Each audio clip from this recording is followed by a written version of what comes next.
You're great because you are very useful.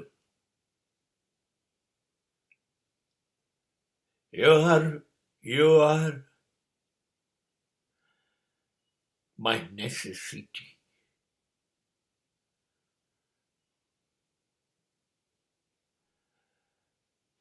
તમે બહુ જ મહાન, અદ્ભુત,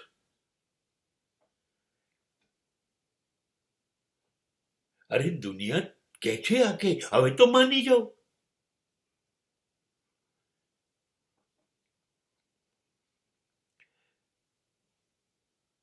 પૂરી દુનિયા કે છે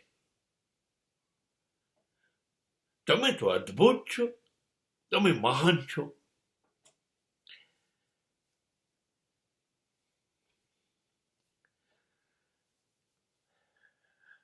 હવે સમજ પડી,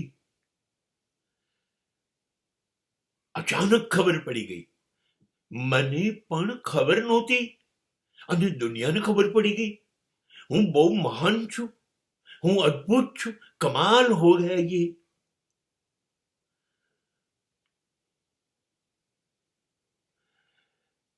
પછી સમજાતા સમજ્યો કે હું બહુ કામની વસ્તુ છું. હું બહુ જ ઉપયોગમાં આવું છું.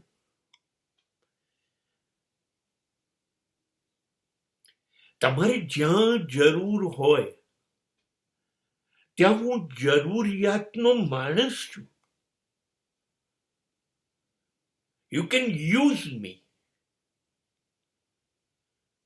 I become your necessity.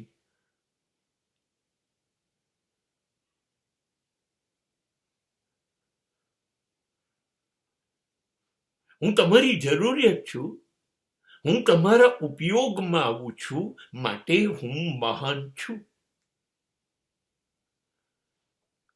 હવે મને મહાન નહીં કહો, એવું કહીને મને સાચવશો નહીં. તો હું તમારા ઉપયોગમાં આવવાનું બંધ કરી દઈશ તો તમારી જરૂરિયાતો સંતોષાશે નહીં. એ તો કેવી રીતે? અરે માંડ એક ગાય મળી હતી, સવાર સાંજ દોહી જ લેવાની હતી. ખાલી ગાયને માતા માતા કહેવાનું હતું. બસ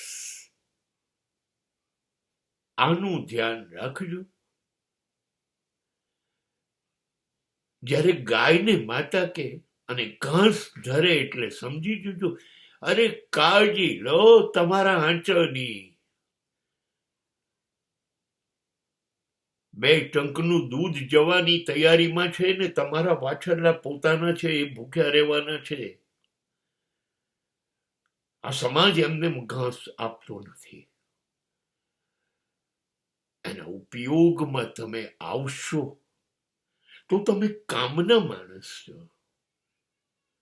અને જો તમે એના ઉપયોગમાં જ નથી આવતા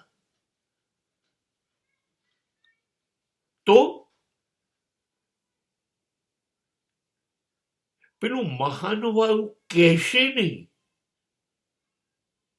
એ તમને સમજાવશે.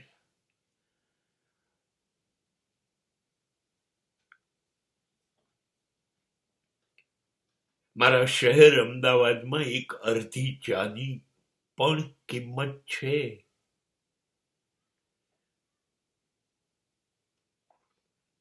જ્યારે પણ કોઈ અડધી ચા પીવડાવે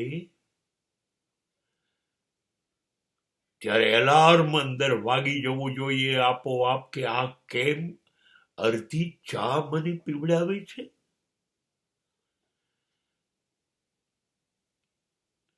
આ તો એ શહેર છે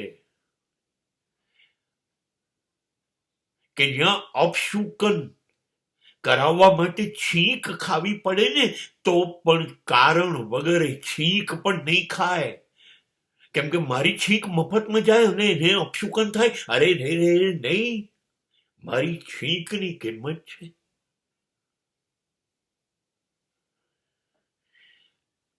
આ સમયમાં હવે તમે આ વસ્તુ સમજી શકશો.